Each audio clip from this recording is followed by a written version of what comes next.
Hello students, आज हम next chapter शुरू कर रहे हैं। चैप्टर का नाम है इंडस्ट्रियल रिवॉल्यूशन, औद्योगिक क्रांति। इससे जो पहला चैप्टर है कन्फ्लेक्शन ऑफ कल्चर्स, वो लेटेस्ट सिलेबस के अनुसार डिलीटेड पोर्शन हो चुका है, यानी डिलीट हो चुका है। तो उससे ये नेक्स्ट चैप्टर है द इंडस्ट्रियल रिवॉल्यूशन, औद्योगिक क्रांति। तो क्या थी पहले तो औद्योगिक क्रांति, हम इस बारे में जान लेते हैं। औद्योगिक क्रांति से अभिप्राय एक ऐसी क्रांति से था जिसमें गुड्स एंड सर्विसेज का बहुत तेज गति से उत्पादन हुआ, यानी वस्तुओं का उत्पादन था वो बहुत तेज गति से हुआ और उनका ट्रांसपोर्टेशन था वो भी बहुत सस्ता और सुलभ होने लग गया था। औद्योगिक क्रांति सबसे पहले इंग्लैंड में शुरू हुई है और जिसके कारण हम चैप्टर में आगे पढ़ेंगे। तो आइए शुरू करते हैं chapter the industrial revolution. The transformation of industry and the economy in Britain between the 1780 and 1850 is called the first industrial revolution. The transformation of industry and the economy.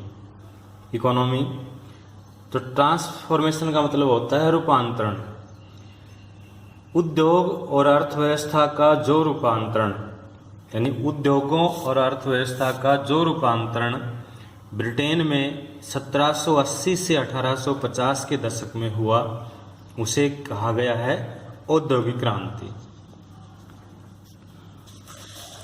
उद्योगों और अर्थव्यवस्था का जो रूपांतरण यानी ट्रांसफॉर्मेशन हुआ है उसे कहा गया है औद्योगिक क्रांति, जो 1780 से 1850 के दशक में ये रूपांतरण हुआ था। This had far reaching effects in Britain. इस क्रांति के ब्रिटेन में दूरगामी प्रभाव पड़े। Later similar changes occurred in European countries and in the USA. और बाद में यही प्रभाव थे वो यूरोपियन देशों और विशेषकर यूएसए में भी देखने को मिले। These were to have a major impact on the society and economy of those countries and also on the rest of world.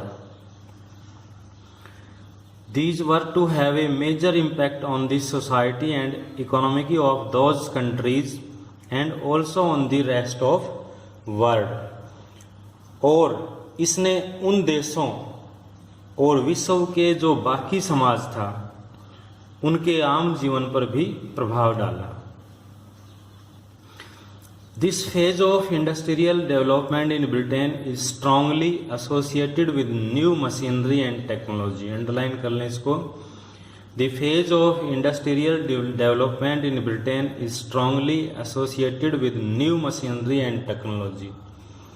Britain में औद्योगिक विकास का जो यह चरण था वो नई मशीनों और तकनीकी यानी टेक्नोलॉजी से जुड़ा था। यानी पहले जो उत्पादन होता था हैंडीक्राफ्ट्स और हैंडलूम का जो उत्पादन होता था उसका स्थान अब क्या ले रही थी, मशीनें ले रही थी।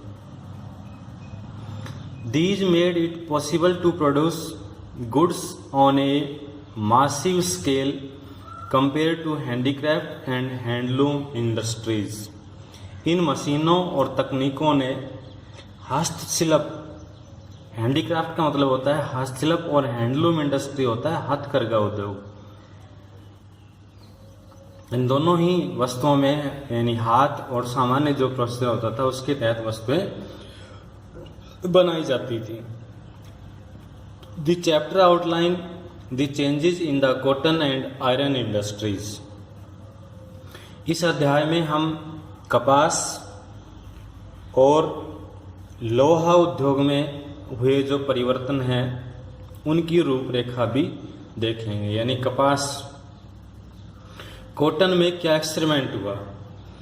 कॉटन में सबसे पहले एक म्यूल नामक की मशीन बनाई थी।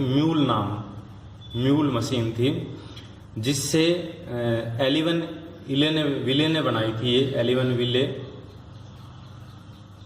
जिससे कपास से बिनोले आसानी से अलग किए जा सकते थे म्यूल मशीन से।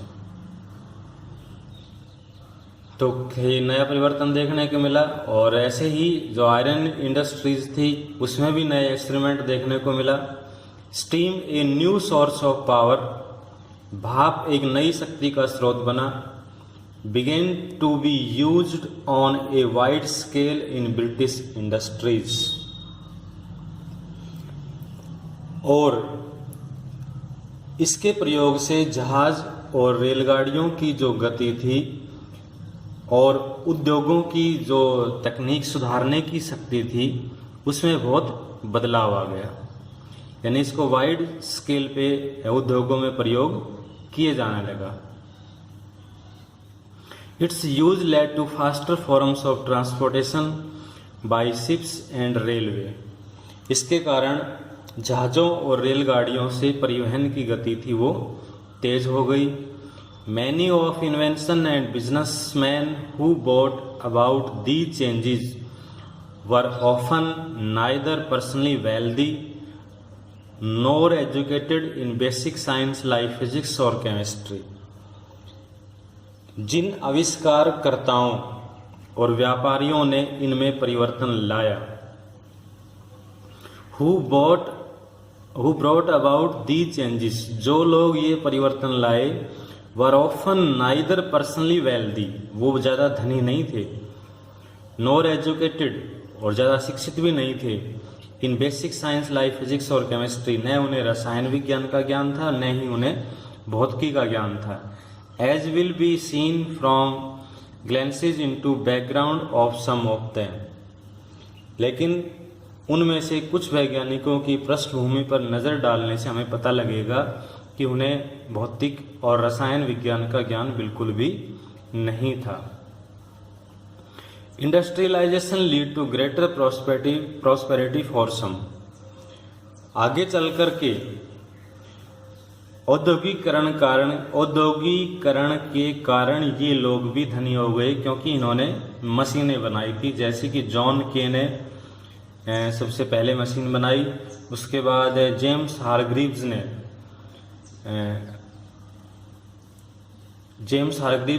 स्पिनिंग जेनी बनाई। एडमंड कार्टराइट ने भी मशीन बनाई। ये आगे आएंगी, वन बाय वन बताएंगे आपको। Industrialisation lead to greater prosperity for some. औद्योगिकरण ने उनको भी धनी बना दिया। But in the initial stage, it was linked with poor living and working condition of millions of people. लेकिन इसके प्रारंभिक दौर को क्या कहा गया, इससे जो कारखानों में काम करने वाले लोग थे, यानी उनको एक poor leaving and working condition of millennium people, लाखों लोगों के काम करने की खराब और बदतर परिस्थितियों से जोड़ा गया। किसको? औद्योगिकरण को। जब इसका शुरुआती दौर था तो मशीनें थी, उनकी टेक्नोलॉजी इतनी बेटर नहीं थी। वो उनकी फर्स्ट स्टेज में वो काम कर रही थी तो बहुत हैवी मशीनें थी। वर्कर्स को बहुत लंबे लंबे समय तक काम करना पड़ रहा था, और उनके रहने के स्थान थे वो भी बहुत बिना हवा के थे, जिसके कारण उनकी लाइफस्टाइल थी उसमें बहुत बड़ा परिवर्तन आ रहा था। इंक्लूडिंग वुमेन एंड चिल्ड्रन, और अधिकतर महिलाओं और बच्चों से काम लिया जा रहा था, क्योंकि जो लेबर कंडीशन थी वो महिलाओं की और बच्चों की पुरुषों के मुकाबले कम होती थी। This spark of protest which forced the government to enact laws for regarding condition of work। इसके कारण विरोध भड़क उठा, जिसके कारण सरकार को कार्य की परिस्थितियों और नियंत्रण के लिए भी कानून बनाने पड़े। As it clear, the term industrial revolution was used by European scholars. औद्योगिक क्रांति शब्द का प्रयोग सबसे पहले यूरोपियन विद्वानों द्वारा किया गया। जॉर्ज मिस्ले ने फ्रांस में किया, फ्रेडरिक एंजल्स इन जर्मनी, और फ्रेडरिक एंजल ने इसका प्रयोग जर्मनी में किया। It was used for the first time in English by the philosopher and economist Android Toynbee to describe the changes that occurred in British industrial development between 1760 and 1820। लेकिन अंग्रेजी में इस शब्द का प्रयोग सबसे पहले किया फिलोसोफर का मतलब होता है दार्शनिक और अर्थशास्त्री आर्नल्ड टाइनबी ने परिवर्तनों के लिए किया जो ब्रिटेन में 1760 से 1820 के दौरान आए। These dates coincided with those the reign of George XIII। उस समय ब्रिटेन में जॉर्ज तृतीय का शासन था, on which Tainby was giving a series of lecture at Oxford University, जिसके बारे में टॉयनबी ने ऑक्सफोर्ड विश्वविद्यालय में कई व्याख्यान दिए। His lecture were published in 1884 after his ultimately death. लेकिन उसके व्याख्यान उनकी असामयिक मृत्यु के कारण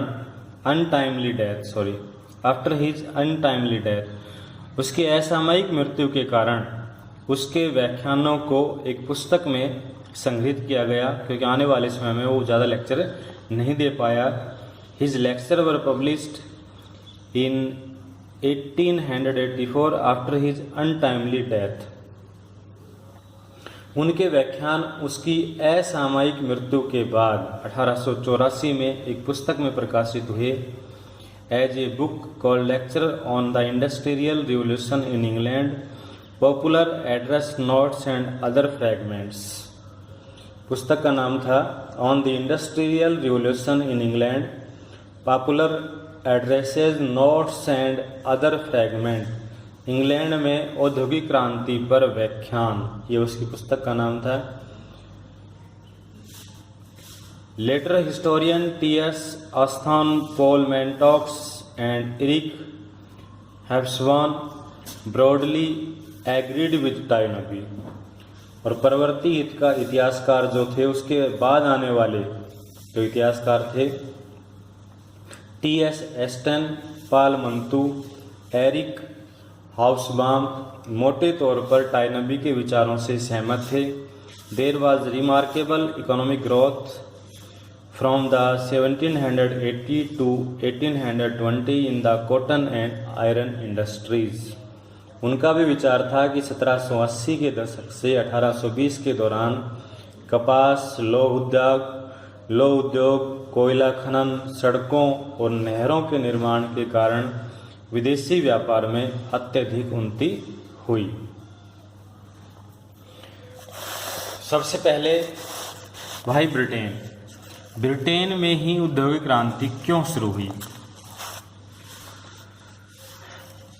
Britain was the first country to experience modern industrialisation.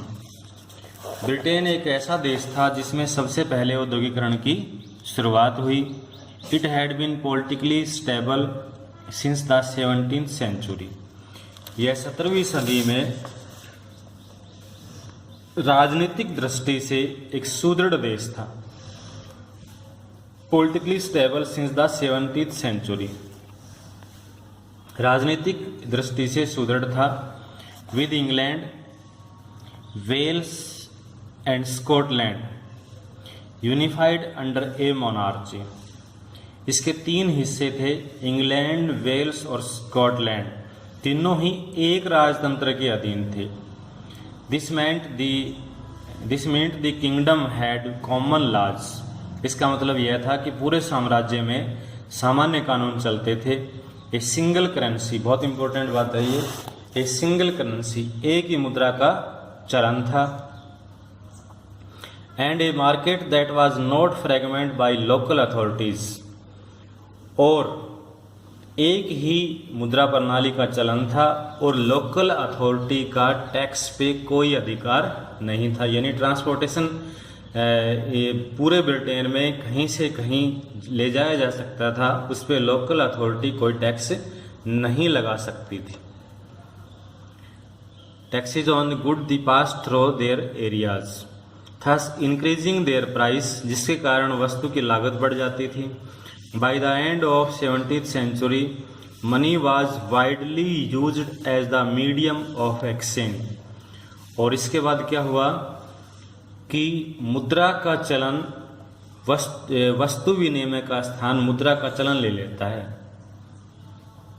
यानी 17वीं शताब्दी के अंत तक आते आते मुद्रा का प्रयोग विनिमय का माध्यम बन जाता है, used as the medium of exchange.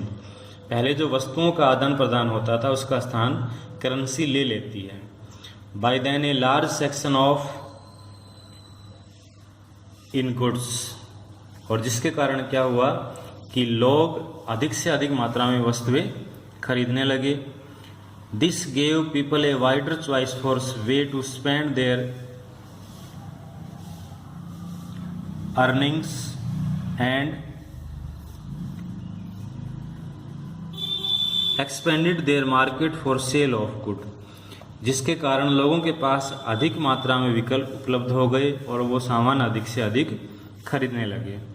In the 18th century England had been through a major economic change later described as agriculture revolution, और 18वीं सदी में ही इंग्लैंड एक बड़े आर्थिक परिवर्तन के दौर से भी गुजरा, later described as agriculture revolution, और उसी समय वहाँ पे कृषि में भी क्रांति आ गई। कृषि में भी बहुत बड़े एक्सपेरिमेंट हुए। This was the process by which bigger land holders had brought up small farmers near their own properties and enclose the village common lands, जिसके कारण क्या हुआ कि बड़े जमींदारों ने अपनी संपत्तियों के आसपास छोटे छोटे फार्म खरीद लिए, गांवों की सार्वजनिक जमीनों को घेर लिया, thus creating very large estate and increasing food production, और जिससे खाद्य उत्पादन की बहुत तेज गति से वृद्धि हुई। This force lands farmers and those who lived by grazing animals on the common lands to search job elsewhere, जिसके कारण क्या हुआ कि अपने पशु चराने वाले और चरवाहों और पशुपालकों को कहीं और काम धंधा तलाश करने के लिए मजबूर होना पड़ा, क्योंकि जो लोग इन खेतों में काम करते थे उनकी ज़मीनें बड़े बड़े लैंड होल्डर्स ने खरीद ली थी, क्योंकि उनके पास इंडस्ट्रियल रिवोल्यूशन के कारण पैसा हो चुका था, जिसके कारण इन लोगों से उन्होंने ज़मीन खरीद ली। तब इन ज़मीनों पे काम करने वाले लोग थे, वो अपनी आजीविका की तलाश में इन्हीं फैक्ट्रियों में काम करने को मजबूर हो गए। Most of them went to near by towns, और जिसके कारण वो लोग आसपास के शहरों में ही चले गए। टाउन्स ट्रेड एंड फाइनेंस, शहर व्यापार और वित्त। From the 18th century many town in Europe were growing in area and population. 18वीं शताब्दी से ही यूरोप के बहुत से शहर क्षेत्रफल और आबादी की दृष्टि से बढ़ रहे थे। Out of 19 European cities whose population double between 1750 and 1800। 1750 से 1800 के बीच में 19 यूरोपीय शहरों की आबादी थी वो डबल हो गई थी। The largest of them was London, और उनमें सबसे बड़ा था London, which served as the hub of countries market with the next largest one located close to it, जो देश के बाजारों का सबसे बड़ा केंद्र बन गया था। London had also acquired a global significance, London ने संपूर्ण विश्व में सबसे महत्वपूर्ण स्थान प्राप्त कर लिया था। By the 18th century the centre of global trade and had shifted the Mediterranean ports of Italy and France to Atlantic ports of Holland and Britain. और 18वीं शताब्दी तक आते आते भूमंडलीय व्यापार का केंद्र इटली और फ्रांस के बंदरगाहों से हट करके हॉलैंड और ब्रिटेन में बन गया था। Still later London replace trade, London ने व्यापार की कंडीशन को ही बदल दिया था। London also became the centre of triangular trade network that drew in England, और लंदन ने अंतर्राष्ट्रीय व्यापार के लिए बड़ी मात्रा में लोगों को ऋण भी उपलब्ध करवाना शुरू कर दिया था और त्रिकोणीय व्यापार का भी केंद्र बन गया था, जिसके जरिए वहाँ से इंग्लैंड, अफ्रीका और वेस्ट इंडीज इन तीनों का व्यापार वहाँ पे शुरू हो गया। The companies trading in America and Asia also had their office in London.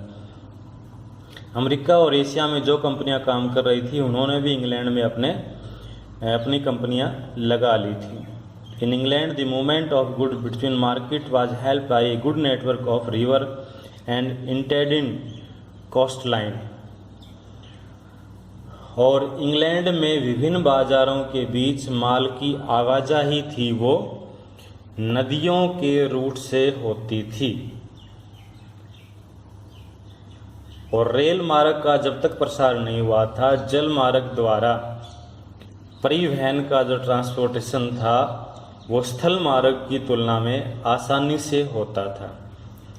और 1724 से इंग्लैंड के पास नदियों के जरिए लगभग 1160 मील लंबा जल मार्ग था, जिसमें बहुत तेज़ गति से नौकाएं चल सकती थी। यानी पहाड़ी इलाकों को छोड़कर शेष लंदन में, सारे लंदन में नौकाओं के जरिए व्यापार होता था, और कहते हैं कि लगभग 1 लाख नौका परिचालन वालों को वहाँ पे काम मिला हुआ था।